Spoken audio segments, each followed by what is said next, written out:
Hello and welcome to the tenses series. We finished the present tense and today we are going to start with the past tense.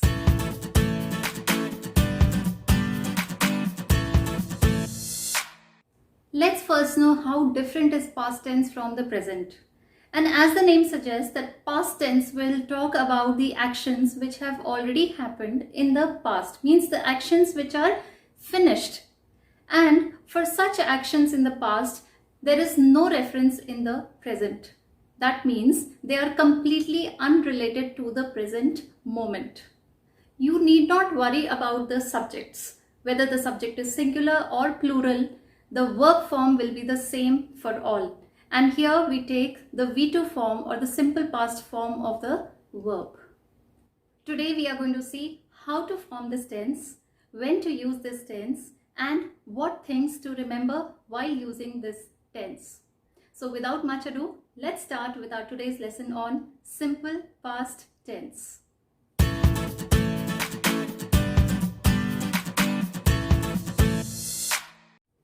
Well, I feel that simple past tense is the easiest of all tenses. Why? Because you don't have to bother about the subjects here. All these subjects fall under the same category. Whether singular or plural, it does not matter in simple past tense. All you need to do is just know the second form of the verb or V2 form of the verb. Let's start with each subject here.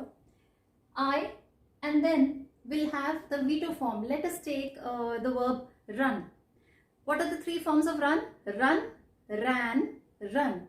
So since we are going to take the second form of the verb, I will write here ran. Ran is the past form of the verb. So I'm going to make sentences like I ran, you ran, we ran, they ran, he ran, she ran, it ran, or somebody's name here like Sia ran, Sunita ran, Vikas ran. Okay, so this is very easy to understand. Now let's go to negative. Now for negative, you have to understand one thing, that here we use the auxiliary verb did. But whenever we use did, the verb after it will always come in the first form. That's the golden rule of did.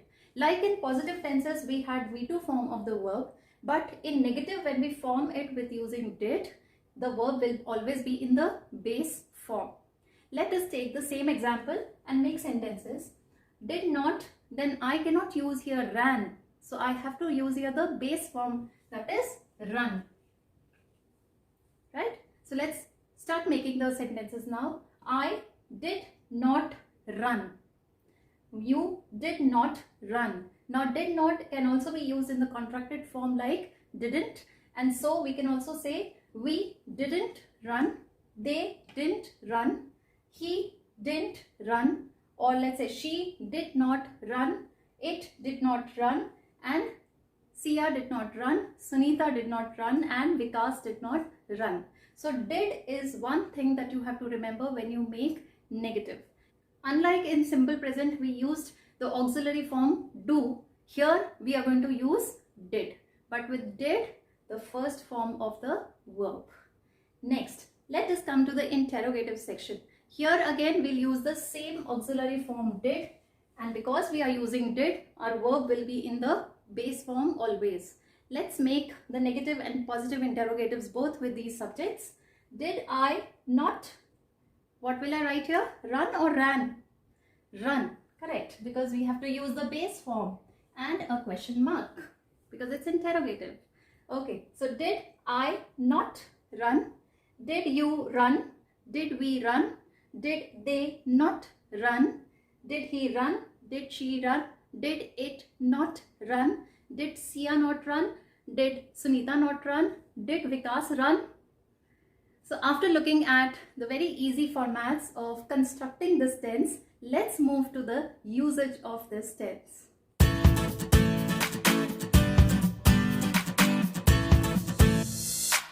Now let's look at the different aspects of this tense. Like I told you, simple past is used for actions which are finished in the past and there is no reference in the present. Now these sentences can be formed in different ways, either by giving a time reference or by not giving a definite time or in asking questions. Let's look at these 4 examples here. He worked in this factory. Now what is the verb here? Worked, which is in the V2 form because it is in simple past tense. In this factory from 1999 to 2000. Now this is a time reference given wherein the activity of working was done, but now it is finished. Look at the next example. My pet cat lived, which is in the V2 form, a cheerful life. Now in this case, no time period is given, but it's absolutely okay. Now forming the questions, we can form it like this. When did they finish work and go home? So when we use the term when, we can ask for time for the past activity. Then again, you must see here did and finish. Now they becomes the subject. For questions, I have to use the auxiliary verb did, and with did, the verb will be in the V1 form. Again, also look at the next work, go. This is also another verb. This will also be in the V1 form. So the moment you see the word did, all the verbs after it will be in the V1 form. Next, did mother wake you up in the morning?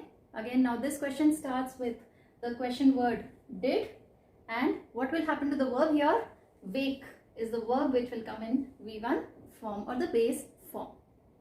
We can also use simple past tense when we are talking about repeated actions like a habit or something. For example, he always went to the hills during vacations. Now, which word here tells us that it was a repeated action or a habit? Always tells us, correct. So, the verb form here will be V2 form. Similarly, in the next example, she always liked to play with young children. Always is again telling us that's a repeated action, or it could be a habit, and the verb V2 tells us that it's in the past.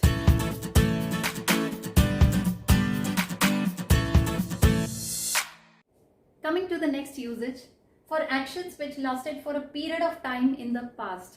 Now in my last video also, when we were doing present perfect or perfect continuous, I told you that for is the word which tells us about the duration of a time period, right? So that for can also be used with simple past. Like here, he taught in that school. Again, taught is which form? V2 form because it's simple past. So he taught in that school for 4 years. So you can see here I have given a time period using for. Next, she stayed, which is V2, with her aunt for a long time. So whether definite or indefinite time period, we can use for with simple past also. Next one is in unlikely situations, means you think of a situation which is not likely to be real. For example, if I were you, I would travel the world. Now in such unlikely situations, or you can also term it, it's a conditional sentence. A conditional sentence is one where we give a condition and you have a result thereafter, which generally starts with if. Okay, so in a conditional sentence with the subject I, we generally use were. Now there are certain phrases which can also be used with the simple past tense, like behaves as though he were the boss. Now you can look here, this is the V2 form of verb. Next, he orders as if she were his servant. As if is the phrase with which you can use in the past form. It is high time we went to bed. High time. Can you see this? This phrase, whenever used, will always take the past form of the verb. Next, I wish I were rich. Whenever you are wishing for yourself, then we always take were, that is V2 form, and I wish becomes the phrase.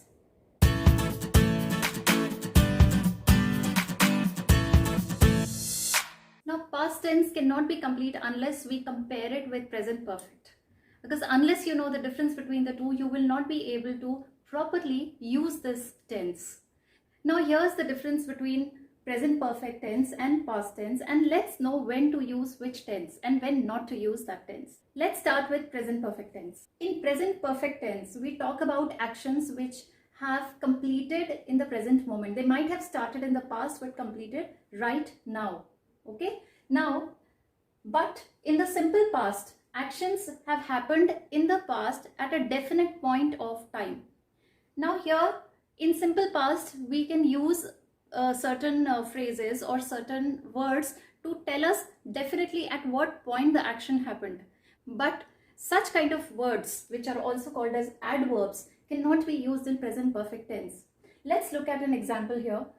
If I say in the present perfect, I have eaten an apple, which means that the activity of eating an apple has just happened. But if you see, there is no time reference, there is no definite time here given. On the contrary, look at this example. I ate an apple yesterday. Now, yesterday is my time reference in simple past. So words like yesterday or last night or last evening, last month, last year, any word which refers to the past time can be used in the simple past. But I cannot say I have had a sound sleep last night. Now, have had is a perfect tense, and I'm also giving a time reference here, last night. But this is completely incorrect. I cannot make a sentence like this. Instead, I can make a sentence like, I had a sound sleep last night.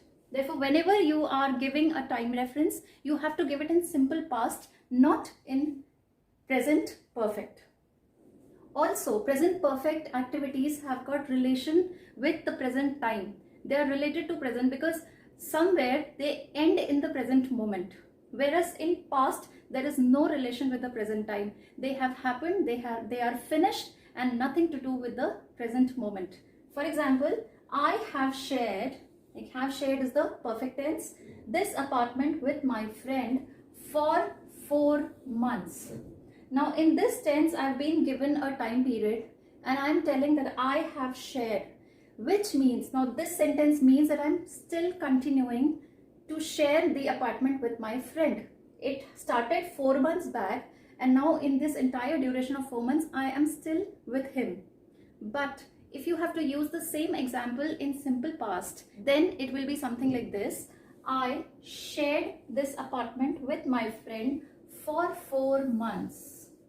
Now when I say like this, this means that I have shared the apartment for 4 months with my friend, but now at the present moment I am not sharing it. That action is finished in the past itself. It is not continuing till the present.